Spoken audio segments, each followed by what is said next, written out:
Hey guys, welcome back to my channel. My name is Marvelous Akim. I'm a third year medical student of Delta State University. Alright, so as regards DELSU admission process for 2025-2026 section, cut-off mark, first batch, second batch, and all of that, a lot of questions has been asked. Okay, so I decided to make this video answering some of these questions. So stick around with me with this video while I take you through some of the questions and with the respective answers. Okay, so if after the end of this video your questions were not answered, or you have some questions which I did not cover, please do well to make mention of it in the comment section. Alright, so the first question is, can I do change of course now? Alright, so depending on when you are actually watching this video, change of course should be done after the directives from the school. Alright, so don't just do change of course when the school has not instructed you should do change of course. Alright, so change of course is supposed to be done after the school has given the directives for change of course commencement, either in JAM or in DELSU portal. Alright, so the second question is, my aggregate for mass communication is 58 and I got exactly 58. Is it possible for me to gain admission? Oh yes, it is possible, very very possible. In fact, congratulations to you. You should start preparing your documents. Alright, one thing you should take note of is you might not see your name in first batch, okay, but it doesn't mean you wouldn't gain admission. Alright, so just get yourself prepared. Scoring or having an aggregate that is exact on the dot, you will still gain admission into that particular course. So if you are in this person's position, congratulations to you. So if you don't see your name in first batch, don't be worried. If you see your name in first batch, congratulations to you. Alright, so the third question here says, please, how did they calculate the aggregate this year? Because I don't understand. Since they didn't write me, how did they now come up with aggregates for different departments? Alright, so I'm going to briefly answer this question, okay? Just in case you want to know about how aggregates for different departments were fixed. Do also watch the video that I've made as regards how these departmental cut-off mark are fixed. Okay, so I'm going to drop the link in the description section. Please watch the video. Okay, so answering the question briefly, if I get that question very well, firstly, how your aggregate is gotten is from 70% of JAM and 30% from your O level. Alright, so you might want to ask me, how do I get 70% from JAM, 30% for O level? So basically this video is not for that. Just in case you want a video, I have explained it in another video on how to calculate your screening aggregate, 70% from JAM and 30% from O level, the mathematics and everything you need to know. So just watch the video. I'm also going to attach the link to the description box. After this video you can check it out. So that is how your aggregate was gotten. Okay, so after this aggregate has been analyzed and reviewed, they will now get the average of, like, the average they need for, let's say for example, medicine and surgery have almost 100 candidates who scored above 80, and medicine department need about 120 students, which means that their cutoff mark will not be anything less than 80. Alright, so that is why you might see that cutoff mark is 80. It's not 80 because the school decided to make it 80 or they just wanted to make it high. It is like that because the performance of aspirants this year were extraordinary. Alright guys, so the next question, that's question 4. This is too much. Last year's cutoff mark for law was 63. How did they increase it to 70? I thought I had hope because my aggregate is 66. So sorry about that. So just like I said earlier, there's a video where I made mention of hidden truths about cutoff mark, and one of the things I made mention of is the fact that cutoff mark is not fixed. Okay, it can be disheartening. Sometimes you pass the previous year's cutoff mark and you feel you are eligible for admission, and it turns out to be that this year's cutoff mark is kind of higher. Alright, you shouldn't lose hope. Okay, you shouldn't lose hope. Miracles still happen. Yes, miracles still happen. I'm a Christian, I believe in that. Miracles still happen. So you shouldn't, this is not the time to lose hope. Okay, just sit tight, watch things, wait for first batch. Don't be surprised if you see your name in first batch. Just sit tight and monitor things, right? Ask questions, seek for guidance. Don't just make moves. Okay, this is not the time to be disheartened. Okay, just, I know it can be disheartening, but sit tight and pray God helps you, and also ask for directions for senior persons in this sector. All right, so the next question is, does the change of course from work for professional courses like medicine to pharmacy? Very good question. Okay, so basically, the list of courses that will be available, that means the list of courses that you can change to, will be released. All right, a list is going to be released by the school very soon, and that list actually contains the courses you can change to.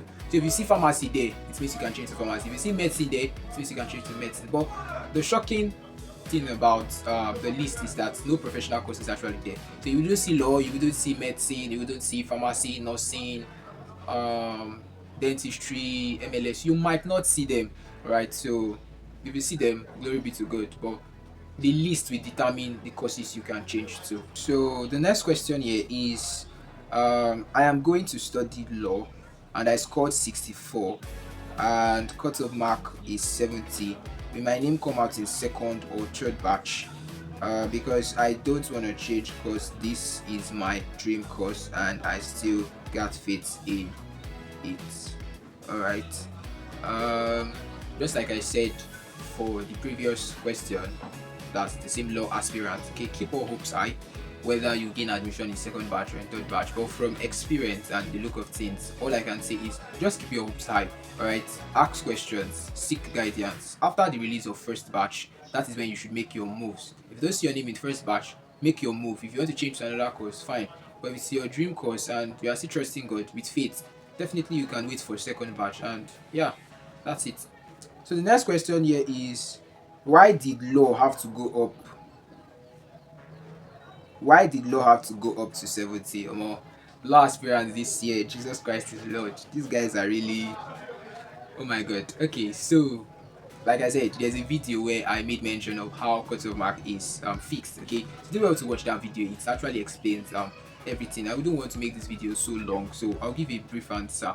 The reason for high cutoff mark is just as a result of the performance of students. So this means that people that aspired for law also, that means law aspirants, did very well, and that is why cutoff mark moved from a particular score to the score it is right now. So the next question here is, going for med lab and I got 56. I am very confused. Okay, that is why you should ask questions, seek guidance. Okay, what is MLS cutoff mark? If I'm correct, should be around 65, 66.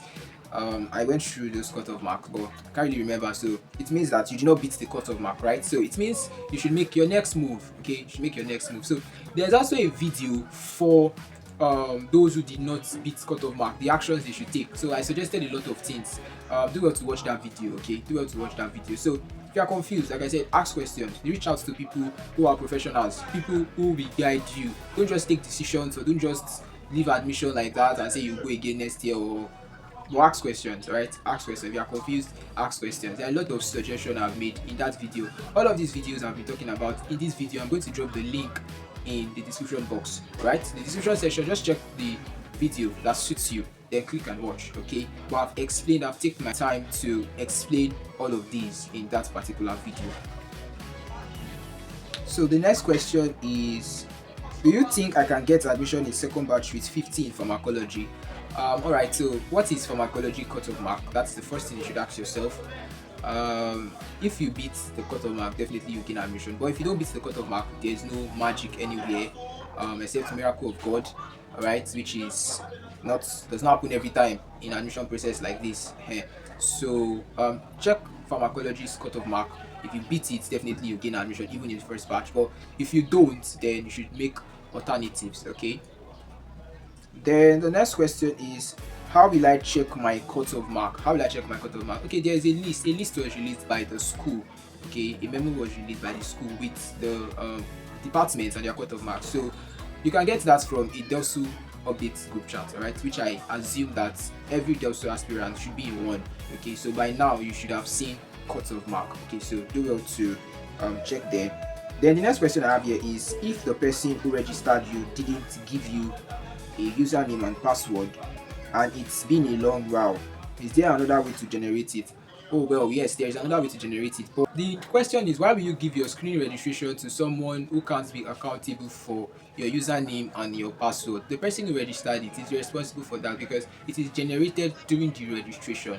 Okay, but just in case the person is not reachable or the person can't access it again, if the person registered you correctly with your correct details, okay, your username is your jamreg number and your password is your surname in capital letter combined with your date of birth, right? So from the year to the month and the day. So what am I trying to say? My surname is Educator. So Educator in capital letter, then I was given birth to in 2025, right? The year will come first, then the month, January 01, then the day, 31st. 31st will be the last. That's how you get your password. So if the person registered you correctly, you will definitely be able to access your portal. That's your DELSU portal. Alright, so I've come to the end of this question and answer session for DELSU Aspirant 2025-2026 session. So if you have any other questions as regards DELSU admission process that was not treated in this video, please do well to hit the comment section so that you can ask your question and get replies immediately. So if you enjoyed this video, do well to give this video a thumbs up, share to other aspirants, your friends who will make use of this video, and most importantly, ensure you subscribe to our channel so that you don't end up missing out any important updates as regards DELSU admission. Bye for now.